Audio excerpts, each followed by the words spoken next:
In this lesson, we'll be learning about and practicing with dot plots, meeting the requirements for TEKS 612 and 613.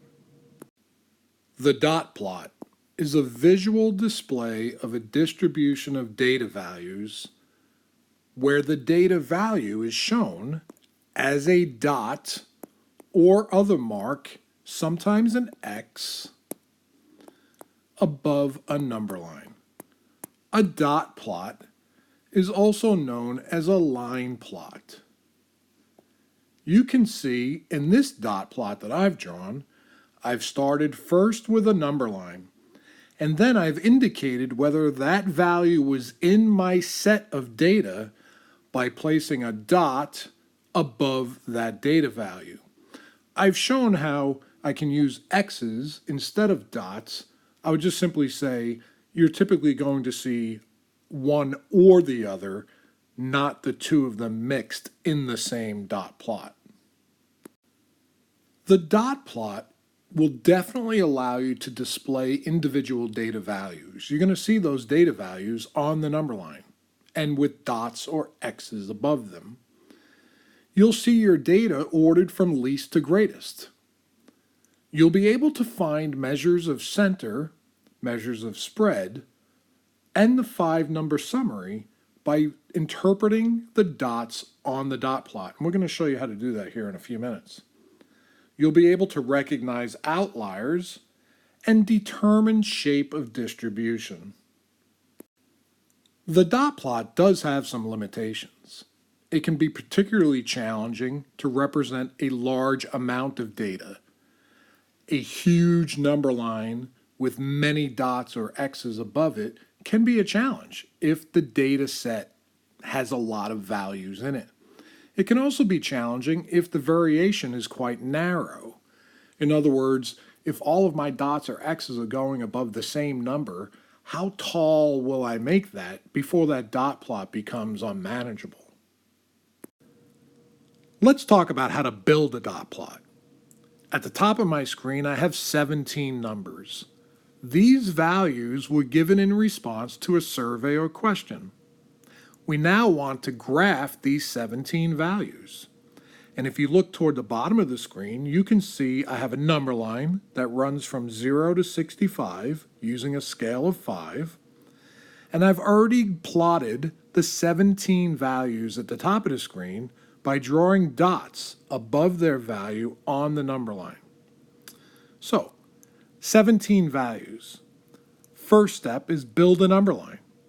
But I can't just draw any old number line. I first need to check for the lowest and highest values in my set, because that will tell me where to begin my number line and how far it must go.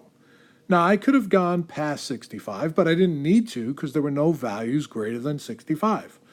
But I couldn't have drawn this number line only to 25 because then there would have been values that I couldn't have graphed. So drawing the number line from the least to the greatest. After that, I can simply draw a dot above the value on the number line for each and every number in the set of data. Here I have 17 values.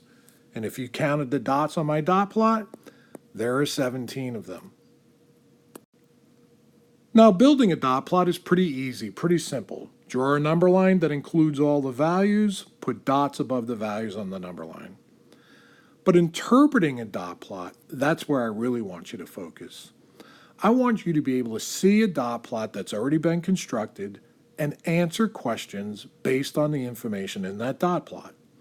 Here, for example, it says, using the dot plot below, find the measures of center, the measures of spread in 5-number summary, identify outliers, and label the shape of distribution.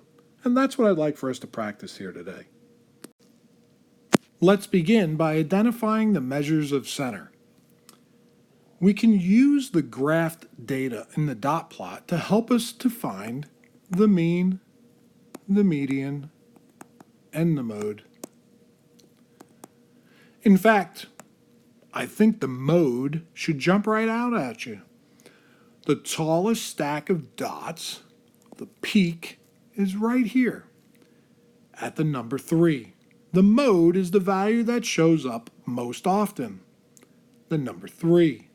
3 is the mode.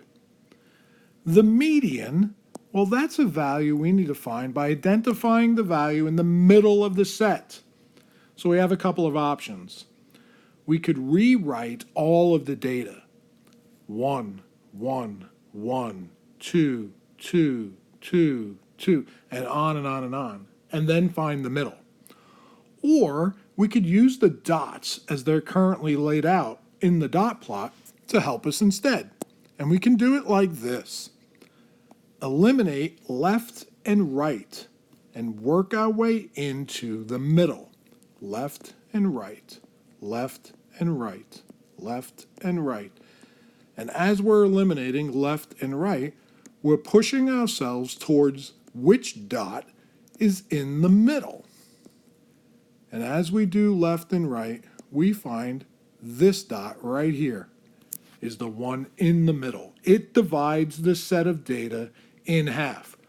There's an upper half here and a lower half here.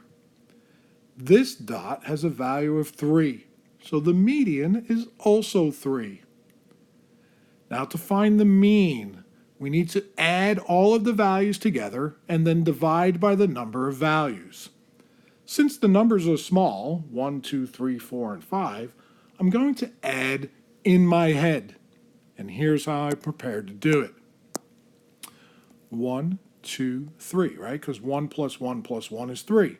Now I'm adding 2. So I have 3 plus 2 is 5, 7, 9, 11, 13, 15, 17, 19. Now I'm adding 3. 22, 25, 28, 31, 34, 37, 40, 43, 46, 49, 52, 55. Now I'm adding 4. 59, 63. Plus 5 is 68. And I have to divide that 68 by the number of values in my set. So let me come back and count. 1, 2, 3, 4, 5, 6, 7, 8, 9, 10, 11, 12, 13, 14, 15, 16, 17, 18, 19, 20, 1, 2, 3, 4, 5, 6. 26 values in my data set. Now I need to divide. When I do that, I find I'm going to get a decimal. I push it to the top, add a 0, bring it down, add another 0, and one last 0. I'm going to stop here. And the reason why is because I'm perfectly happy to round to the nearest hundredth. So I've got 2.6, and now this 1, I'm going to round up to 2 because the thousandths is a 5. 5 or more, round up. So 2.62 is the mean. My measures of center, the mean 262, the median 3, the mode 3. Now let's focus on measures of spread. You may remember that in order to find the measures of spread, the range and the interquartile range, I first need to find the 5-number summary, the minimum, the maximum, Q1, Q2, and Q3. So to find the minimum, I simply look for the least or lowest value in the set. And I can see, based on this dot plot, that my minimum is 1, right there.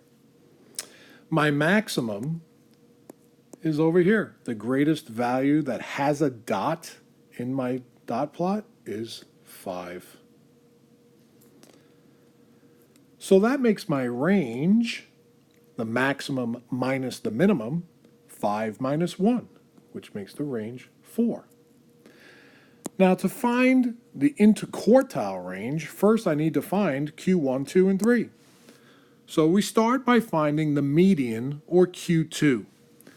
And we do that by eliminating dots. Left, right, left, right, left, right.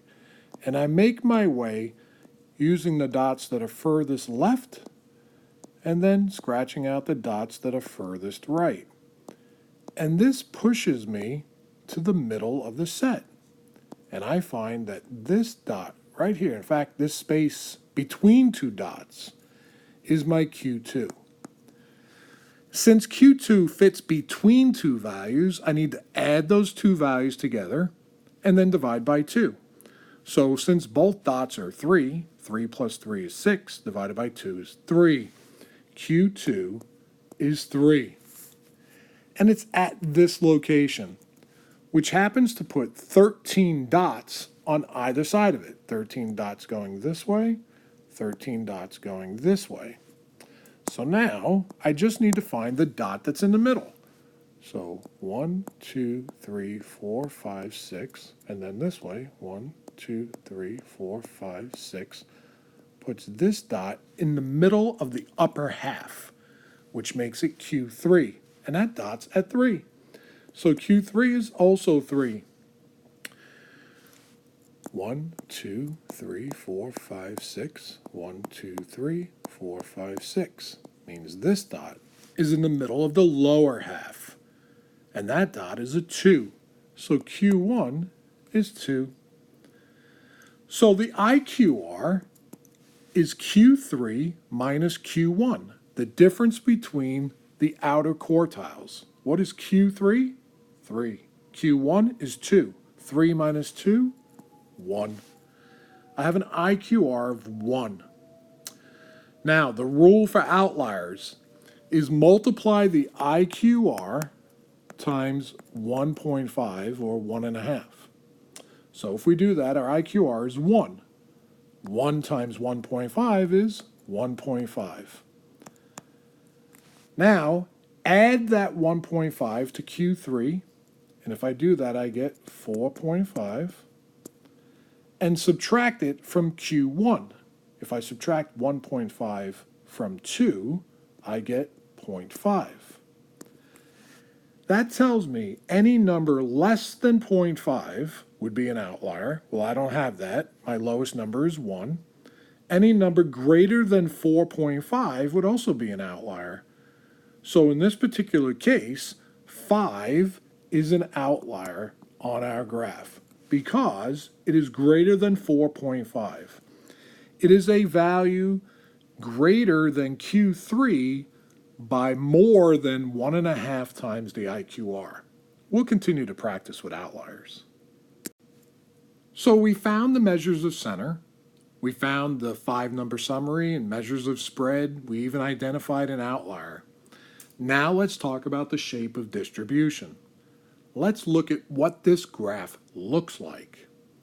Shape of distribution, you'll remember, involves clusters, gaps, peaks, symmetry, or skew. Let's take a look at this graph. What's the first thing that jumps out at you? I know for me, it's right here. It's the peak. It's easy for me to identify that there's a peak at 3. There are far more dots at 3 than any other number. I don't see any gaps because I have dots at 1, 2, 3, 4. I have dots at every value on my number line, so I don't have gaps. But I think I could definitely describe this right here as a cluster. There appears to be a cluster of data, right, from the middle to the left of the graph. A cluster. Now, is this graph symmetrical? If I draw a line down the center of the graph, does the picture to the left look like the picture to the right? No. In fact, what I do see is the graph doing this, falling off to the right. And this would be skew right. Let's go ahead and wrap up this lesson. In today's lesson, I showed you how to build a dot plot. In fact, the one you're looking at on the screen right now. We built it using a set of data. The first thing we did was identify the lowest and greatest values in the set so that we knew how to label our number line. This one started at 0, ended at 65, because those were my least and greatest values. I then went one value at a time and placed a dot above that value on the number line. Now I have 17 values identified on my dot plot. I then showed you how you can interpret a dot plot to find measures of center, mean, median, and mode. We could find measures of spread, range, and IQR by first finding the 5-number summary.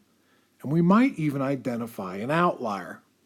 And then we finished by describing the shape of distribution, finding peaks and gaps. We also found clusters and then defined whether or not our graph was symmetrical or skewed.